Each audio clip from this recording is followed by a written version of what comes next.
source code dot text, what this is going to do is it's pretty much just going to take the text of this request, all the crap that we need to crawl, and we're going to store it in a variable called plain text. So again, we don't really care about the extra crap that happens behind the scenes. We just want the text, the links, the images, the good meat of the website.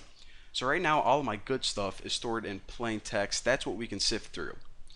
So the only other kind of transition I need to make now is pretty much this.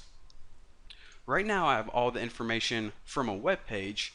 However, since we're using this class right here, Beautiful Soup, we need to take that and convert it to a Beautiful Soup object.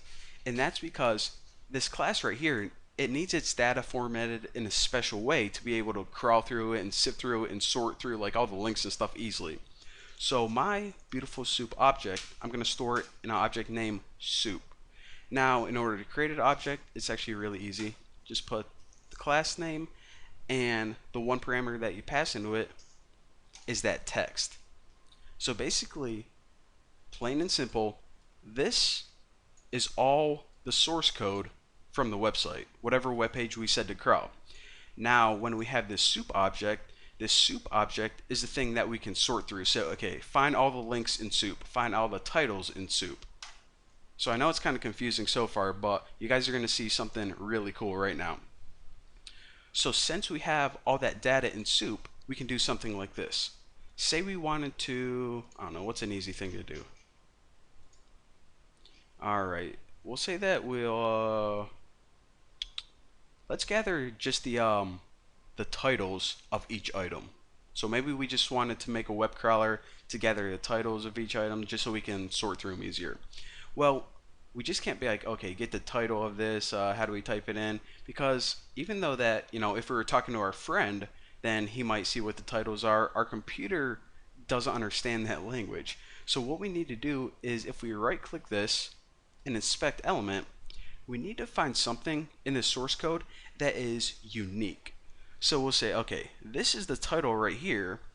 So we can't just say links because, my name's a link, the categories are links. What trait is specific to this title that we can tell Beautiful Soup to use? Well, actually, this class right here, item name, no other links except the titles have that class. So we can just copy that. And basically what we're going to say is, okay, gather all of the links on this page, but only if they have the class item name. And whenever it does that, it only gets the titles. So in order to do that, put for link in soup, find all. Now this parameter is going to go through that source code and find all of a specific item depending on the information you give it. And I'll show you guys what I mean right now. So the first thing it says, okay, what element do you want me to find? Well, we want you to find it links. And of course, links are named A for anchors in HTML. So find all the links. Now, if you just ran this, it would return all of the links. It would return, the category names, the ratings, names. We don't want that. So we need to give it one more parameter, and that's this. Add a comma, and in between curly braces, remember, the item name was a class. So it says, okay, you can either put the attribute such as ID, class, so on and so forth there. So it says, okay, what attribute do you want me to look for? And after this, you add a colon, and then you give it the value, such as item name. I said that kind of weird. Item name. So what this is going to do is it's going to loop through all of your source code, and it's going to pick out the links with a class of item name. So again, this is how we tell Beautiful Soup to get all the titles. I know it's kind of weird, but hey, it's a computer. They're not smart as us. Or maybe they're smarter than us. I don't know. Haven't really figured that out yet. So right now, it's plucking out all of the titles. Well, okay. I have like a million things to teach you, but let me refresh this so I can. So whenever we inspect these elements, this is what it's gathering, basically, whatever's highlighted right here.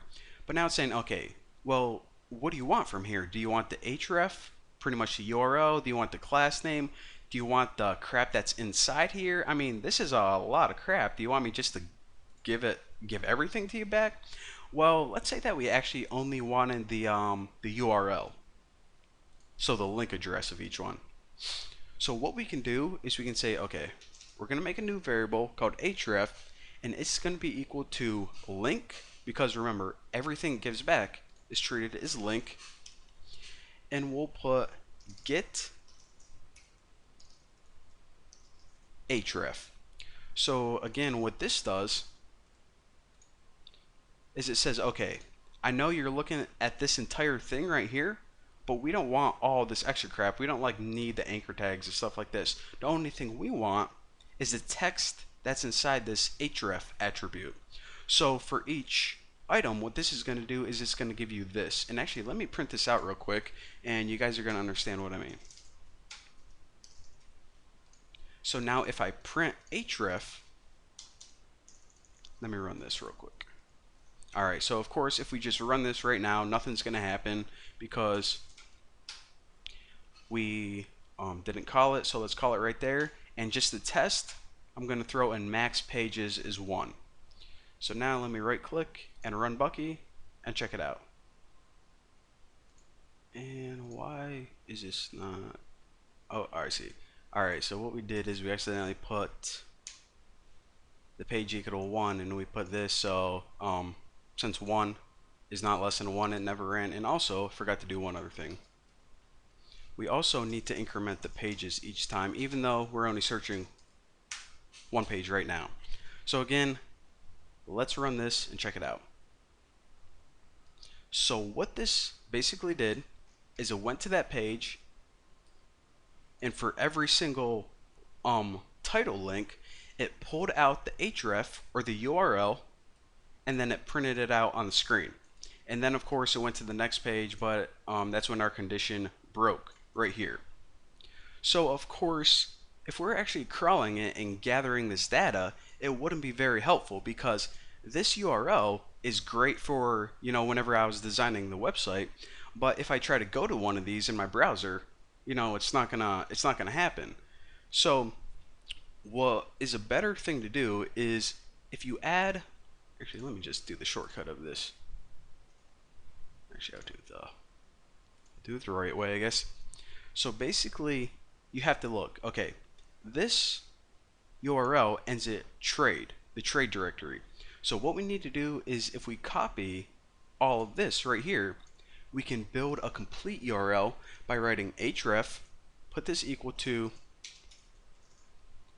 https buckysroom.org, and then add the ending part of it. And now whenever we run this, we now have a full URL. So again, that URL works, this one works, this one works. What we did is, let me close these to the right. We now successfully built a web crawler that goes through every single item and pulls out the URL of it. So again, that is pretty much the very basics of how Google pretty much pulls links from your website. So another thing that I want to do is I want to show you guys, well, what if you don't want the URL? What if you just want the title or something? Well, what you can do in that case is this. And even if you don't want the title, this is actually pretty good to learn. So for everything you pull out of a link, it's good to store it in a new variable. So set the title equal to this. Remember, all of that link information is still in that link variable. So you always add link. Now to get the information inside it, I'll just edit this real quick. Now the part inside your link, right here, the string without any of the HTML, that is actually a parameter called string. So it's going to say, okay, this link is the entire HTML, but we only want the text inside it. So that's when you use string. So now, if we were to do something like print title and run this, what it's going to do is, of course, we printed the href as well, but now we printed the title of it underneath it. So at this is the URL for this item, this is the URL for this item, so on and so forth. So check this out. We now have a beginning of a very simple but very cool web crawler, spider, whatever you want to call it.